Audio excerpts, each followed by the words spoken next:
How to split screen on Windows laptop. In this video, I'm going to show you how to split your screen. If you find this useful, please consider leaving a like and subscribe to the channel.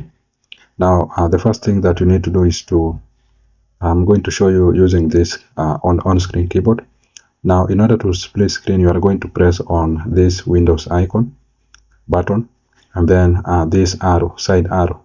So if you want your screen to move on your left, you are going to press on your physical keyboard this Windows button and then this left side arrow.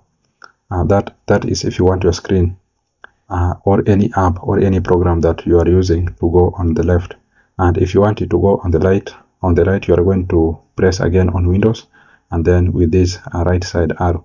So I'm going to press on my physical keyboard.